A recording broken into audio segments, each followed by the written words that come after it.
the Moore's Karate Sparring Tournament Orientation video. We're going to do a short demonstration and a few videos on proper sparring technique, on our clash and break system that we're using, as well as legal and illegal strikes and techniques. All right, let's start off with a demonstration of what proper sparring tournament will look like so you guys can see.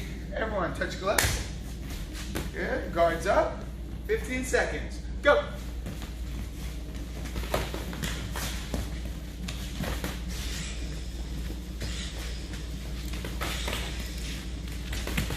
And time. Great job, touch gloves. Good, face the front. Good.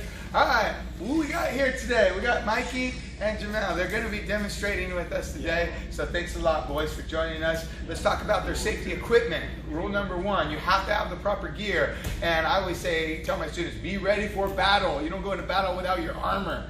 Helmet, first piece of armor, all right? No face shields, no plastic face shields. They can bump other students in the face or their arm, and so they're dangerous. So helmets with no face shield. Mouth guards, mandatory. Chest guards, rib guards, right? Mandatory. There's lots of different kinds, but it has to be something that fits securely and protects your ribs and your solar plexus and your stomach, all right? Gloves up. Good. The gloves, they have to be fully enclosed. No exposed fingers. We don't want anyone to get poked in the eye, and we don't want any fingers getting busted. All right, so the thumb, everything has to be padded. All right, and it can't be a little small bag glove. It has to be something with enough padding that can cushion the strikes and the blows. So, for example, like 10 and 12 ounces works good for most people. The larger students are going to need even 14 or 16 ounces. All right, talk to your shenshus about what would be exactly right for your child. Okay, now down here we have the shin guards, right? Jamel, you can see his really good. All right, covers the front of the shin as well as the top of the foot. All right, we need padding on both parts of that, right? Those are all mandatory gears, and for boys, they'll also have to wear a groin protector, something, a cup to protect their groin, all right? So it's optional for girls. Some girls prefer to wear them too. Okay, all right, let's get started. We're gonna do a few more videos based on the illegal and legal striking techniques. Mike is going to start with demonstrating proper punching technique. So gloves up, please. Good.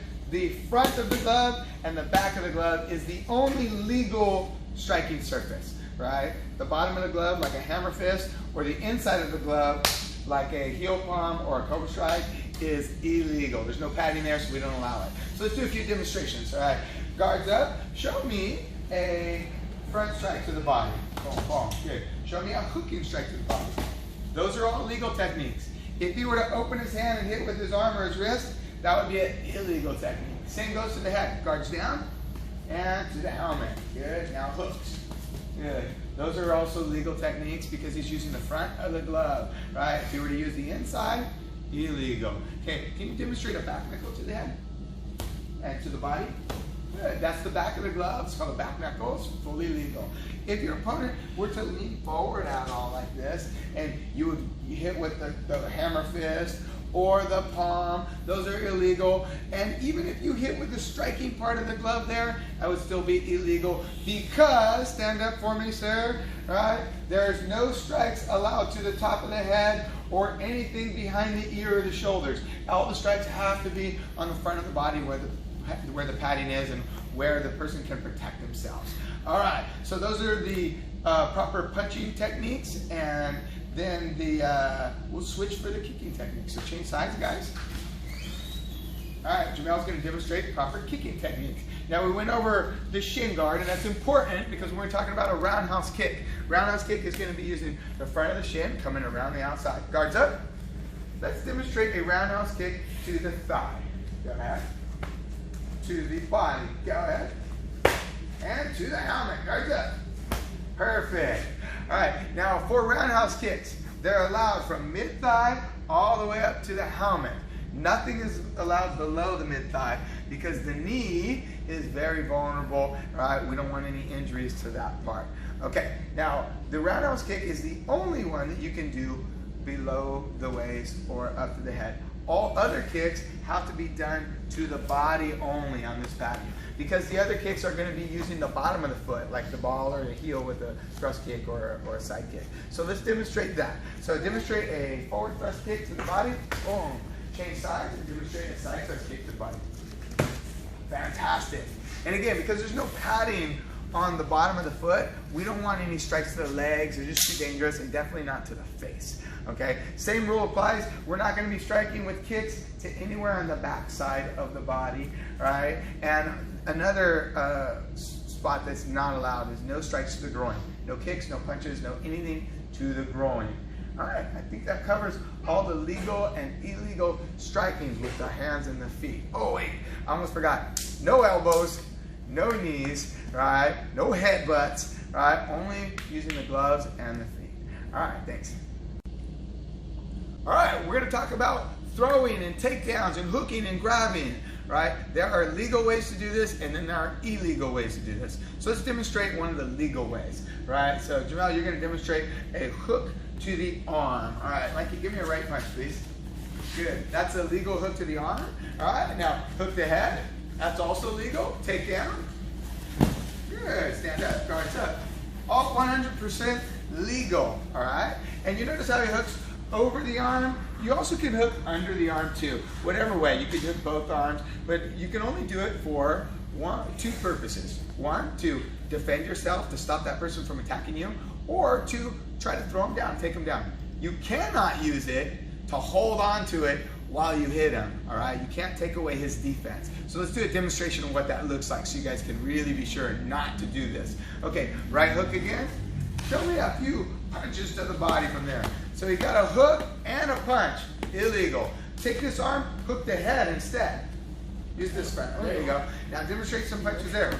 Again, you can't hold your opponent and strike them. That's good, thanks buddy. All right, so hooking is allowed.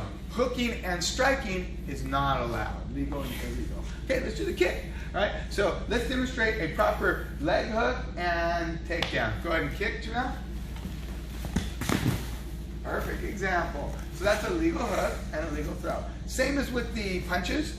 You cannot hook the leg and punch. Let's do one demonstration of the illegal technique, not allowed. All right, so hook the leg, bam, and try to hit, stop. It doesn't allow the person to properly defend themselves, so we don't allow that, right? Now, if you hook your opponent's leg, he can still punch you. If you hook your opponent's arm, he can still punch you. Let's do a demonstration with the leg. Right, so hook the leg, go ahead and throw the kick, Jamal.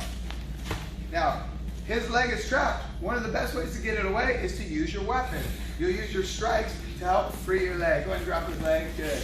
All right, so if you're being hooked, you can strike. If you are doing the hooking, no striking. All right, so I hope that that really gives you a clear idea of what is allowed with the hooking, the takedowns, and the throws. Wait, let's do one more thing here. This doesn't happen very often, but it's very dangerous, so we're gonna cover it. Jamel, would you please take our volunteer, and we're gonna demonstrate a body slam where you're actually gonna fall onto your opponent. Right, ready, go. Boom, perfect. All right, so that is also illegal. If you use your body weight to smash your opponent down, it's unnecessary. It's what falls underneath excessive force, right? And so we don't use any force more than necessary to accomplish the kill, whether it be a strike or a throw, right? Also, no striking on them. All right, so kick them, put your knee on them, punch them. Thank you. No striking. Those are examples of illegal techniques. No body slams, no kicking a grounded opponent, no kneeling on and punching the grounded opponent, right? If you throw them down, like they demonstrated earlier, you immediately just retreat, get back to a neutral position, and the referee will restart your match. All right, thank you. The next part of the tournament is what we call a clash and break system, right? So it's the other option most people hear of is a point break system, right? Let's explain what clash break is, right? We allow our students to strike up to 5 times in a row, like a 5-strike combination, and then they have to retreat back. They have to break that fight and step back to a defensive position. So let's do a quick demonstration, all right? So Mike, let me see you demonstrate a 3-strike combo, clash, and then break to a defensive position. All right, touch gloves. And 3 strikes. 1, 2, 3, break. Good. Now Jamel's going to demonstrate a 5-strike combo, and we're going to add a kick into it. All right, ready? Go. 1, 2, 3, 4, 5. Good job. All right, so you notice after their combination, they break apart into a defensive position. That's important. Now let's demonstrate what that'll look like more in a tournament where they're going to go combo, combo. So you'll do your 3 and then you'll immediately follow with your 5. All right, touch gloves. Ready? Nice and slow. Go. 1, 2, 3. 1, 2, 3, 4, 5. And break. Stop. Very good job. Thank you. All right, let's show you a little bit more what it looks like during an actual tournament, right? You'll see that not always, the opponents don't always take turns where one person does a combo, then the other person combo. Often they'll both be doing combos and blocks simultaneously, but you'll still be able to see the clash and break that we're doing. And it's, again, this clash break is for safety. It allows people to regain their composure after they were strike or knocked off balance, okay? So touch gloves. Let's demonstrate a simultaneous one. All right, ready? Clash. Break. Clash. Break. And time. Now, you'll see combos happen from just a single strike all the way up to 5 being the maximum. If you are doing more than 5 strikes at a time, 1, 2, 3, 4, 5, 6, 7, those are illegal, right? You're not allowed to do more than 5 without retreating back to a safe position and defending. All right, let's wrap this one up and let's demonstrate some of the common mistakes, the things that we're gonna avoid, the no-nos, the don'ts. All right. All right, guys, we're gonna demonstrate the don'ts here. All right, oftentimes you'll see one person that is a little overwhelmed and an opponent is very aggressive and advancing and not doing any breaks, all right? So let's give you a demonstration of what that looks like. And again, this is the don'ts with sparring tournament. Okay, touch gloves, and let's demonstrate it. Mikey will be the aggressive one, all right? Go. And stop. You can see that neither, you can see right here, guys, neither opponents are really using any stances or proper weapon systems. They're just kind of flailing and ducking their head. So that is a no-no. This is probably a more common mistake we see, right? Where neither person is doing a break. They're both just doing clash, clash, clash, clash, clash. And you guys will see immediately why this is not allowed at our tournament and why it's very dangerous. All right, so touch gloves. Good, all right, show us the clash. Go easy, you don't have to rip each other's heads off. Ready? Begin. And stop. Apart from just looking very chaotic and crazy and dangerous, right? It's just not something that demonstrates any skill whatsoever. So that is something we're not going to be looking for. You won't be rewarded for that type of sparring technique.